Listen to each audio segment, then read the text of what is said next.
Saat kebenaran ditolak didengar.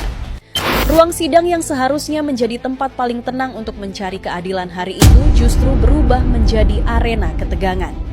Di tengah proses hukum yang sudah berjalan berbulan-bulan, Nikita Mirzani, terdakwa dalam kasus dugaan pemerasan dan tindak pidana pencucian uang, memilih untuk tidak lagi diam. Bukan untuk membuat gaduh, tapi untuk satu hal yang mestinya menjadi hak setiap terdakwa, meminta bukti didengarkan oleh majelis hakim secara terbuka. Saya minta rekaman itu diputar. Diputar. Itu diputar. Karena saya sudah dikriminalisasi selama 5 bulan. Waktu saya sudah habiskan uang. Saya tidak bisa merawat anak-anak saya. Bukti itu adalah sebuah rekaman yang menurut Nikita berisi dugaan serius. Keterlibatan Reza Gladys dalam mengatur jalannya proses hukum, termasuk dugaan adanya pengaruh terhadap jaksa dan hakim. Bahkan muncul dugaan lebih jauh bahwa ada keterlibatan seorang jenderal polisi berpangkat bintang 1 dalam upaya tersebut. Saya dijerat pakai undang-undang TPPU supaya saya bisa ditahan. Jangan bikin kalian saya bodoh. Sekian 5 bulan. Jelas-jelas produk yang melanggar TPPU bahkan tidak terdaftar. Merugikan masyarakat, ya yang merugikan masyarakat. Saya tidak pernah merugikan masyarakat. Masyarakat kan yang saya rugi. Iya. Nggak ada Niki. Kami pahlawan. Benar, bintang-bintang 1 kok baju coklat sudah saya kondisikan, sudah diatur. Ini ada di rekamannya. Ini baru sebagian. Ya Allah segitunya. JPU sudah dikondisikan, hakim sudah dikondisikan, dan ini keluarganya sendiri yang bicara. Kami dizolimin ya Allah. Astagfirullahaladzim. Gimana hukum Indonesia seperti ini? Permintaan Nikita jelas.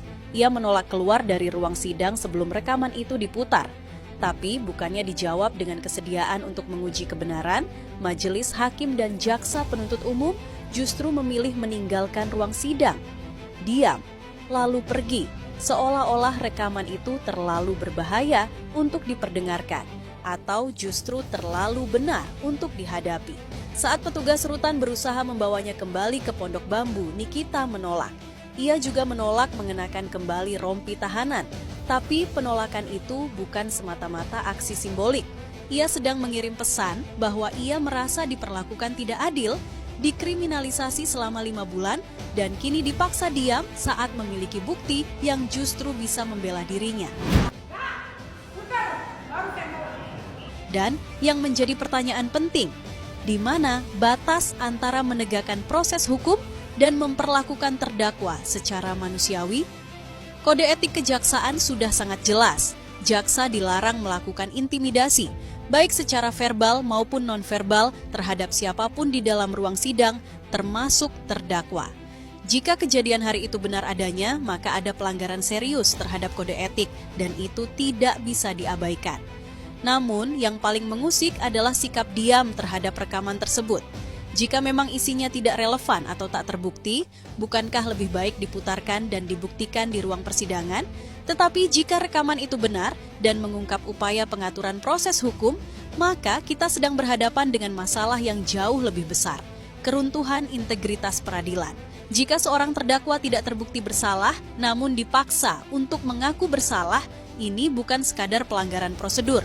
Ini berdasarkan bukti yang sah dan meyakinkan, bukan dari tekanan, paksaan, atau kepentingan tersembunyi di balik meja kekuasaan.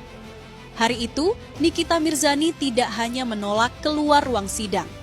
Ia sedang mempertaruhkan haknya sebagai warga negara, memaksa publik untuk melihat bahwa mungkin keadilan hari ini tidak sedang buta, tapi sedang memilih untuk tidak melihat.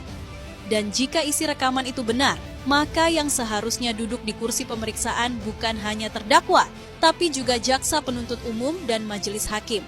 Karena di Republik ini, hukum tidak boleh berpihak pada kekuasaan.